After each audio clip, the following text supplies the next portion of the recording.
Hello, friends, and welcome to the PrepWell podcast. I'm your host, Phil Black. And if you have an 8th, 9th, or 10th grader with big aspirations, like the Ivy League, or military service academies like West Point, ROTC, or athletic scholarships, boom, you've come to the right place. My specialty, my superpower, if you will, is preparing families for these competitive programs. I'll teach you what your child should do, when they should do it, and how you can help. So stick around and prepare to out-prepare. Hello, friends, and welcome to the PrepWell podcast.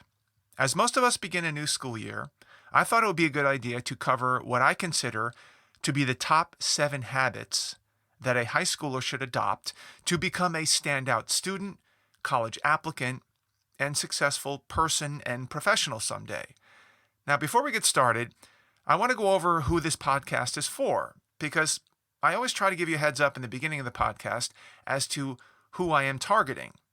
Sometimes it's parents, sometimes it's students, sometimes it's students and parents, sometimes it's specifically for freshmen or juniors or for students interested in sports or the military, because I don't want you to waste your time if the content is not relevant for you. This podcast is for students, primarily in high school, but it wouldn't hurt 6th, 7th, and 8th graders to tune in as well. And of course, I almost always encourage parents to listen in because I want them to hear the message that their kids are getting so that they can support or compliment or simply observe what might come out of it. Okay, so let's dig into these habits. And by the way, before we kick off, if you are a PrepWeller in 11th or 12th grade, most of these habits should sound familiar, because I've drilled them into you during freshman and sophomore year in our weekly videos, and I hope some, if not all of them, have stuck. If you are not yet a PrepWeller, and you are interested in hearing more about these habits, and how and when to implement them into your lives, you should enroll in the program, because I spend weeks and weeks addressing these topics, especially for freshmen and sophomores, because it's so important for you to start off on the right foot in school. And that means with positive habits. But first, just to get everyone on the same page, a habit is something that we do without really thinking about it. It's something that we do so often that it becomes part of our daily routine. We don't have to plan for it. We don't have to use up a lot of time or energy to remind ourselves to do it. We don't have to set an alarm or check off a box on a daily task list. These are things that just happen. And the power of habits come from this seamless integration into our lives. Habits are on autopilot. A classic example is teeth brushing. Most of us don't have to remind ourselves to brush our teeth. It's not something that we have to write down on a daily checklist. We just do it. We've been doing it for many years, and it's become a habit, in this case, a healthy or a positive habit. The more of these autopilot habits that we can establish early in our lives, the better off we'll be.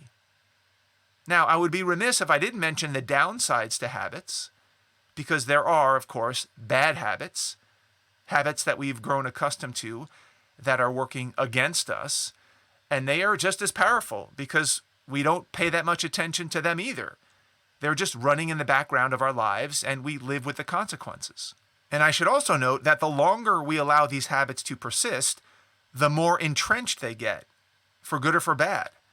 And that's why I'm so passionate about trying to get young teens to adopt good habits early, because the ROI, the return on investment, is so great. If, from this podcast, I can convince you to commit to building one positive habit or breaking one bad habit, it's possible that I will have changed your life forever. Because if you commit to building a positive habit and it persists for years to come, maybe decades to come, the payback to you will be invaluable. And that's my hope. I hope that you will listen to this list of habits and decide to adopt 1, 2, 3 of them, and that these habits will stick with you forever. It's also worth noting that building a positive habit or undoing a bad habit is not always easy. Once it becomes a habit, it gets easier because it goes on autopilot. But the building of a positive habit is no small chore. Otherwise, everyone would have positive habits. And we know that's not the case. Building positive habits often requires that you do things that you wouldn't otherwise do in the beginning. The fancy word for that is discipline. Building a positive habit will likely require being uncomfortable. It may require you to work longer hours. It may require you to be inconvenienced. It may prevent you from doing things that you're used to doing in the beginning. Now, you may be wondering, well, what do you mean by in the beginning? How long do I have to do these uncomfortable and inconvenient things before they become habits that run on autopilot? It depends. There's a lot of research on this topic, a lot of research on this very question, and the answers vary because it's not the easiest thing to gather objective data about this. Most people who are experts in this field say that it takes between 30 days and 60 days to develop a habit that will endure over time. There's no magic number because we don't really know exactly, but it's a pretty good range. I've experimented personally with this many times, and I would say that it's close to the 30-day mark. 30 days of consistent action to get to the point where you are no longer thinking about the habit, but rather it's happening automatically. So the trick is, can I or anyone else convince you that focusing on one of these habits for, say, 30 days, even though it might be annoying or inconvenient or different from what you're used to, is it worth it? That's the $64,000 question. It's not going to be easy. In fact, I'd be surprised if it was easy. And that's exactly why I don't expect or suggest that you try to adopt all 7 habits all in one shot. It's too much. And of course, you may already abide by one or more or all of these habits. That would be great. But if you don't, and you're interested in starting to build your repertoire of positive habits, we're going to cover some good places to start. Many of these habits will be relatively easy to track. In other words, there's a metric that will determine whether or not you are actually following through on the habit. A few are not as easy to track because they require you to adopt a certain mindset that may not be as easy to quantify. And you'll be able to figure out which one of these fall into which categories as we go through them. Now, without further ado, let's get to the habits. I'm going to go in reverse order of importance, meaning I'm going to keep what I consider the most important habit until last. Here we go. The number 7 most important habit for a teenager to adopt while in high school: taking notes. If you are a PrepWeller, or a private student of mine, or one of my children, you will know that this is a pet peeve of mine. For some reason, it's very rare for me to see a high schooler with a pen and pad of paper out, ready to take notes. Even when I'm having a meeting with them and going through, maybe it's an audit of their extracurricular activities, or giving them advice about summer activity options, or books to read, or websites to check out, or podcasts, or TED Talks. And more often than not, the student is sitting there nodding their head, but not taking notes. And as the person providing the advice, this is very disheartening, because I know it's very unlikely that that student will actually remember what I'm saying, let alone have the ability to act on it. I get very demotivated when I see this because it appears, and maybe it's just a perception, that the student doesn't really care about what I have to say. And this isn't just with me. I'm not trying to be Mr. Sensitive here. I'm talking about when students talk with their teachers, their guidance counselors, their coaches, their mentors, anyone. If you're talking to somebody who is presumably trying to give you advice that will help you, the least you can do, even out of respect alone, is to take notes so that you can put that information to use down the road. And I know that technology and smartphones and all things digital has probably made note-taking feel a bit anachronistic these days. But I think that's a mistake. I'm okay, by the way, with you taking your phone out, opening up a note-taking app on the phone, and asking if it's okay for you to take notes on your phone. That's fine. That's encouraged. But when we're talking and nothing is being written down, my perception is that what I'm saying is not of value, or you have an amazing memory, or that you just don't care. So to eliminate any seeds of doubt, get into the habit of taking notes when talking to adults who are trying to provide advice. And by the way, of course, note-taking in class is extremely important. I don't want to pass over this. I talk about note-taking quite a bit inside PrepWell Academy, how to take notes, why it's important, different methods of note-taking. So I don't want to repeat all of that here. If you want the rest of the tips on note-taking, review your PrepWell videos on the topic. And if you're not a PrepWeller yet, enroll so that you can do the same thing. Moving on. The number 6 most important habit for a teenager to adopt while in high school: managing your own calendar.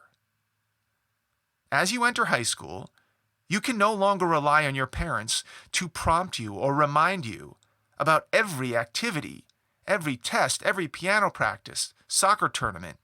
You need to take control of your own calendar and write down the important events, the important activities in your life. And as many of you PrepWellers know, because I go into great detail in one of your videos, I highly recommend doing this on a tangible calendar, a physical calendar that you can hold in your hands and post on a wall. Ideally, a wall calendar. I happen to like quarterly wall calendars because there's something valuable about seeing a calendar that shows several months at a time, that has all of your important activities right in front of you. Yes, I know many of you likely use the calendar on your phone or your laptop. That's okay, but it's not the same thing. It doesn't give you the zoomed out perspective that a wall calendar will give you. The tiny phone screen or even the calendar on your laptop doesn't often give you a big enough range of dates for you to get a sense of the rhythm of your life, or how busy or light this week may be versus next week. And this may not seem like a big deal if you're a freshman, but it will become a survival tactic when you get into junior year. So the idea is to begin to build that habit now, so that you can come up with a system that works for you now, so that by junior year, you're an expert in calendaring. Moving on. The number 5 most important habit for a teenager to adopt while in high school: having a vision. I work with a lot of teenagers. Many are very ambitious and have high aspirations, especially those in PrepWell Academy. Some not so much. In both cases, I work hard to try to help them create a vision for what they want their life to be like, starting in high school and through college and ultimately as a professional. And once they have that vision, as preliminary as it may be, I want them to build a habit of reflecting on that vision often, so they can make course corrections as needed to make sure they're moving in the right direction. For example, I work with a lot of prospective college athletes, and when I ask them straight up about whether they want to play sports in college, 9 out of 10 will respond with, yeah, I guess so. If it works out and like colleges recruit me, then I guess I'll do it. This is not a vision. This is a wishy-washy, mealy-mouth way of showing me that you will not be a college athlete at any level. Because there's no vision, there's no conviction. And with no vision, there's no follow-through, there's no behavior change, there's no course corrections, there's no striving. These students can't articulate whether they want to be a college athlete or not because they don't have a vision of themselves as being a college athlete. They need to see themselves doing it in their minds, and then presumably their body will move toward that vision by doing all the things necessary to get there. I talk about this for weeks inside PrepWell Academy when I discuss the importance of developing an angle for yourself as you move through high school. Are you an academic? Are you an athlete? Are you a thespian? Are you an engineering type? Are you a student activist? Who are you? What do you represent? Where do you want to go? So this habit is a very strategic one. I want you to get into the habit of challenging yourself on a regular basis to identify a vision for your future. This doesn't mean that your vision can't change over time, but you need to start somewhere. If you don't have a vision, what are you moving toward? Build that habit of being a visionary for your own life. The number 4 most important habit for a teenager to adopt while in high school is a sister habit to number 5, and that is goal setting. Building a vision for your future is very strategic, and by that I mean high level and intangible. Goal setting, on the other hand, habit number 4, is very tactical and practical and tangible. It literally means having a piece of paper in front of you every day with a list of things you plan to accomplish that day. I hammer this point home in many PrepWell videos. I get on my own kids about this because it's very important. And I'm not going to dwell on the different methods and apps or platforms you can use to create your daily to-do list, because there are many. But I will stress the importance of writing down specific tasks that need to be done and then going about your day to cross these things off the list. Without a list, no matter how great your memory is, things will inevitably slip through the cracks. Without a list, it becomes very difficult to prioritize which tasks are more important than others. When the tasks are floating around in your head, how do you know which one to attack first?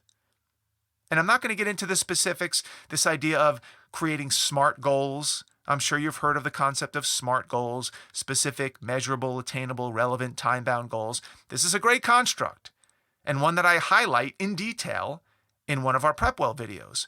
But for our purposes today, for habit building, I will leave it at this. Get into the habit of writing down the important tasks you have for the day and moving toward their completion by the end of the day. Again, it may not seem like that big a deal for a freshman, but you will want to have this habit dialed in before junior year. The number 3 most important habit for a teenager to adopt while in high school is hard work. I know that might sound overly simplistic, maybe obvious. Regardless, it bears repeating. If you can get into the habit of working hard at everything you do, whether it's sports or cleaning the kitchen or studying for a test or volunteering or organizing an event, you will never go hungry. You will be successful, full stop. Hard work is the fount of success. And if all else fails and you don't get the classes you want, or you don't get the SAT score you were hoping for, or you don't get recruited, or you don't get into your dream school, you can always rely on your habit of hard work to pull you through.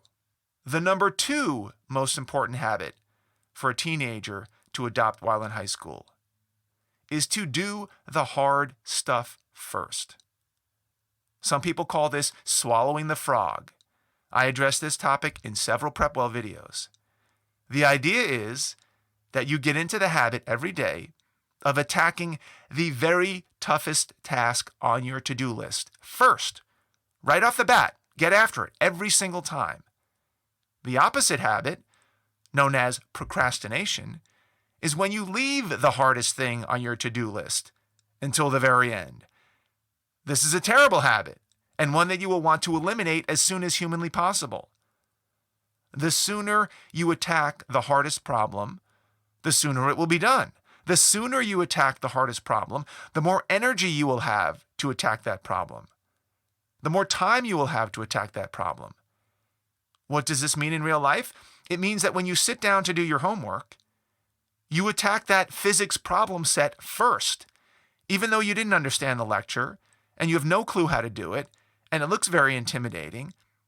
This is the perfect place to start. The harder it is, the earlier you start. Leave the easy stuff, like the Spanish word search homework, for later in the night when you're tired and getting burned out.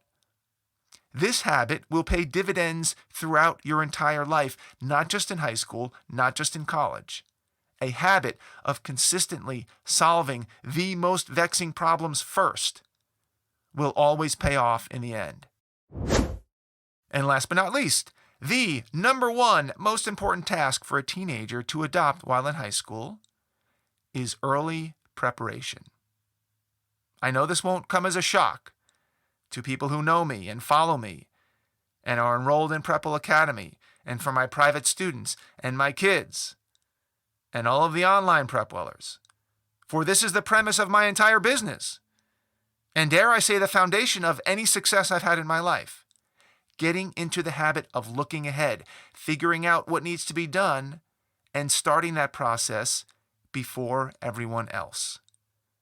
The benefits of early preparation for anything in your life are difficult to overstate. Early preparation gives you more time, more perspective, more room to pivot, more opportunities to get feedback, and the list goes on and on. So if there is one habit that I wish you would commit to, of all 7 of these, especially as it relates to the college admissions process, this would be the one.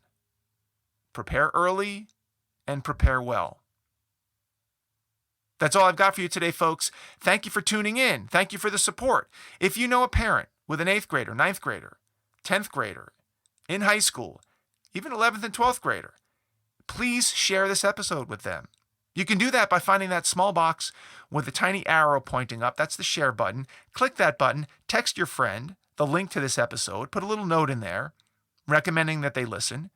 And if you have questions, comments, or an idea for an upcoming episode, please reach out to me. Reach out by email, DM me on Instagram. Come to my blog, visit me on Facebook, connect with me on LinkedIn. I would love to hear from you. Until next week, goodbye, good luck, and never stop preparing.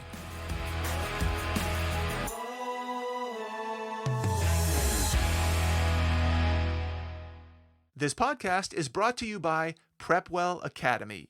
PrepWell Academy is my one-of-a-kind online mentoring program that delivers to your 9th or 10th grader a short, highly relevant video from me every week, every Sunday in fact, where I give them a heads up about what they should be thinking about to stay ahead of the game.